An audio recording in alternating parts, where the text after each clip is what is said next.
The thing a lot of people don't get about the federal budget is it's actually made up of two kinds of spending, mandatory and discretionary. When we hear Congress debating the budget, the only part that they can change is discretionary spending. Mandatory spending is set in stone and can only be changed by changing the programs that make it up. Programs like Social Security, Medicare, Medicaid, and payments on the national debt. Think of federal spending like a $100 budget. We get bills for the house, for the car, groceries, kids' education, toy rockets, so on and so forth. And if President Obama serves 2 terms, by the time the next president gets into office, it'll look something like this. The pile of bills on the right is mandatory spending.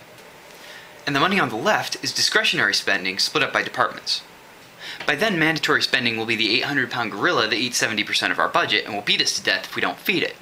We can cancel all the other departments and agencies, but we have to feed the mandatory gorilla. And if we do nothing at all to fix mandatory spending, the next president's going to have to get rid of the following departments just to balance the budget. Department of Education, Department of Labor, State Department, Department of Energy, Homeland Security, NASA, Health and Human Services, Veterans Affairs, Treasury, Environmental Protection Agency, Department of Justice, Department of Transportation, Department of Interior, Department of Agriculture, Department of Agency, Social Security Administration, Housing and Urban Development, Department of Agriculture, Department of Agency. Basically, if whoever's president in 8 years wants to balance the budget, he or she would have to get rid of everything but the Army and the Air Force. President Obama says he has a solution to this. It's to buy a baby gorilla, name it Bubbles, and put it in charge of healthcare.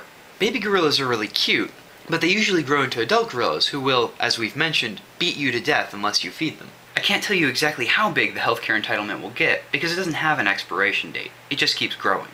I have to admit, I'm a little confused about how adding another entitlement program is going to reduce federal spending, so I assume it has something to do with black holes or quantum flux. Possibly also time travel.